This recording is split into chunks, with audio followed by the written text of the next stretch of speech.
저는 이야기를 전하는 사람입니다. 김 씨 가문의 숨겨진 파도 아래를 들여다보는 외부의 관찰자죠.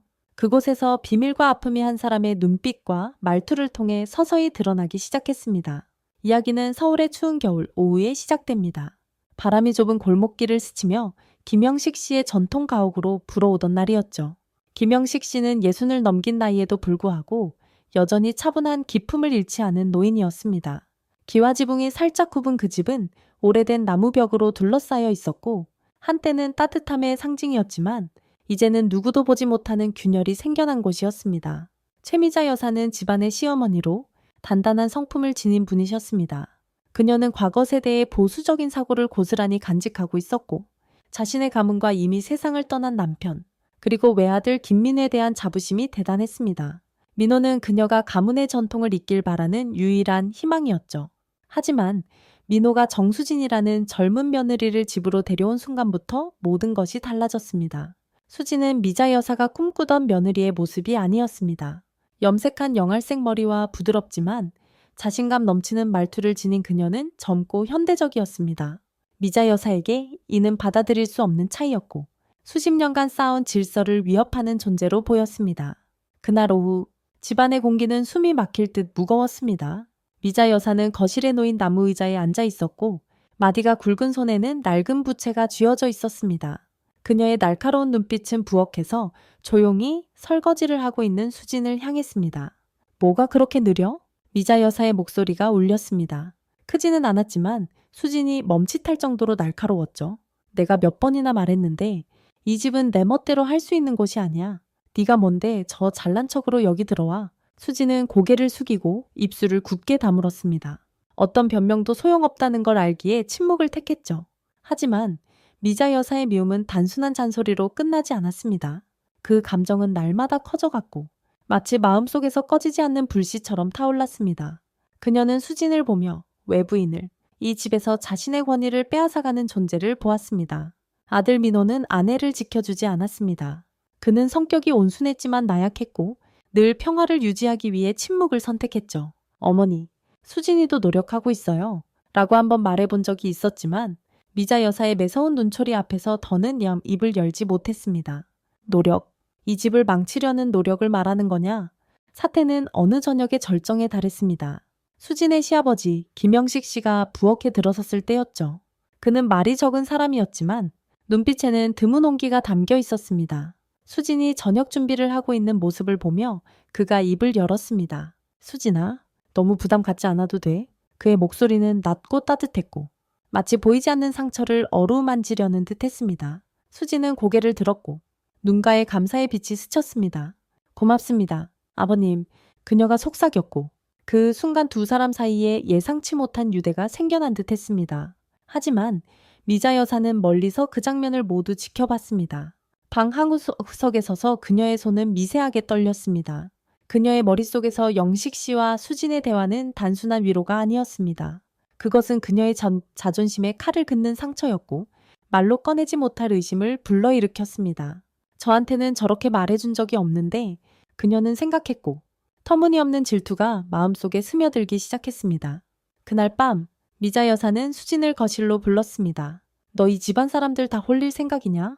그녀의 목소리는 차가웠고 한 글자 한 글자가 수진의 가슴에 비수처럼 꽂혔습니다. 이 집에서 너 얼굴 다시 보고 싶지 않다. 나가. 수진은 얼어붙었고 눈물이 차올랐지만 꾹 참았습니다. 민호는 그 자리에 서 있었지만 어머니 앞에서 꼼짝도 하지 못했습니다. 유일하게 목소리를 낼 수 있었던 영식 씨마저 고개를 돌린 채 침묵을 지켰습니다. 수진은 그 밤에 집을 떠났습니다. 작은 여행 가방을 끌며 눈 덮인 길을 무겁게 걸어갔죠. 김 씨 가문의 집은 고요에 잠겼지만 이는 곧 터질 비밀의 시작에 불과했습니다. 이 가정을 뒤흔들 더 큰 폭풍이 다가오고 있었으니까요. 수진이 떠난 다음 날 아침, 미자 여사는 여느 때처럼 일찍 일어나 차를 준비했습니다. 그녀의 손은 여전히 단단했지만 눈밑에는 피로가 짙게 배어 있었습니다. 밤새 잠을 이루지 못한 것이 분명했죠. 그녀는 수진을 내쫓으며 승리했다고 생각했지만 마음 한구석에서는 불안이 자라나고 있었습니다. 영식 씨가 어젯밤 수진을 위해 한마디도 하지 않은 것이 오히려 그녀를 더 불편하게 만들었죠. 그 여자한테 왜 그렇게 신경을 쓰는 거지? 그녀는 혼잣말로 중얼거렸고 그 의심은 점점 더 커져만 갔습니다. 한편 영식 씨는 뒷마당에 서서 하얀 눈을 바라보고 있었습니다. 그의 얼굴에는 평소의 온화함 대신 깊은 고민이 묻어 있었습니다. 수진이 떠난 순간 그는 자신이 해야 할 말을 하지 못했다는 자책감에 시달렸습니다. 내가 왜 그랬을까? 그는 조용히 한숨을 내쉬며 손에 든 담배를 비볐습니다. 사실 영식 씨는 수진을 보며 잃어버린 딸을 떠올렸습니다. 오래전 세상을 떠난 딸, 그 아이와 수진의 부드러운 미소가 닮아 있었던 거죠. 하지만 그는 그 마음을 누구에게도 털어놓지 못했습니다. 미자 여사에게는 더더욱 말할 수 없었죠. 며칠이 지나고 민호가 집으로 돌아왔습니다. 그는 수진을 찾으러 다녔지만 그녀는 이미 연락을 끊고 어디론가 사라진 뒤였습니다. 민호는 어머니 앞에 무릎을 꿇고 말했습니다. 어머니, 제가 잘못했어요.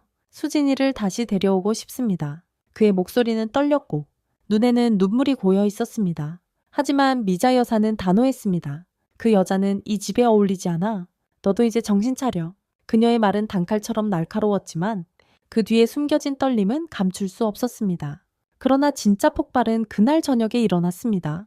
영식 씨가 오랜만에 입을 열었기 때문입니다. 그는 거실에 앉아 차를 마시던 미자 여사에게 조용히 말했습니다. 미자야, 수진이를 왜 그렇게 싫어하는 거지? 그 아이가 뭘 잘못했나? 그의 목소리는 담담했지만 그 안에 담긴 무게는 미자 여사를 흔들기에 충분했습니다. 그녀는 부채를 탁 내려놓으며 소리쳤습니다. 당신이 그 여자 편을 드는 거야. 내가 이 집에서 얼마나 고생했는데 당신까지 나를 배신해. 그녀의 눈에는 분노와 함께 억울함이 가득했. 영식 씨는 처음으로 목소리를 높였습니다. 배신? 내가 언제 너를 배신했나? 수진이는 그냥 불쌍한 아이야. 내가 그 애한테 잘해준 게 그렇게 눈에 거슬렸나? 그 순간 오랜 세월 쌓아온 두 사람 사이의 벽이 무너지기 시작했습니다. 미자 여사는 떨리는 손으로 테이블을 짚으며 말했습니다. 당신이 그 여자한테 마음이 있는 거 아니야. 내가 모를 줄 알아. 그 말은 터무니없었지만 그녀의 마음속 깊은 곳에서 나온 진심이었습니다. 영식 씨는 놀란 눈으로 그녀를 바라보다가 한숨을 내쉬었습니다.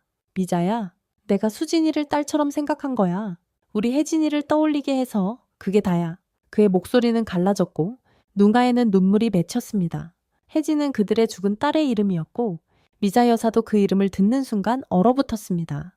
그녀는 남편의 얼굴을 바라보며 오랜만에 그의 진심을 느꼈습니다.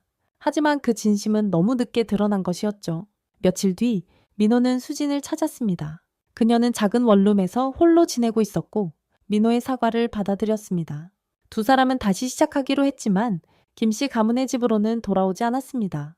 미자 여사는 그 후로 말이 적어졌고 영식 씨와의 대화도 거의 사라졌습니다. 집안은 다시 고요해졌지만 그 고요함은 따뜻함이 아닌 차가운 빈 공간을 남겼습니다. 저는 이 이야기를 끝내며 생각합니다. 사랑과 오해, 그리고 말하지 못한 진심이 이 집을 뒤흔들었지만 결국 모두가 각자의 상처를 안고 흩어졌죠. 김씨 가문의 이야기는 그렇게 막을 내렸습니다.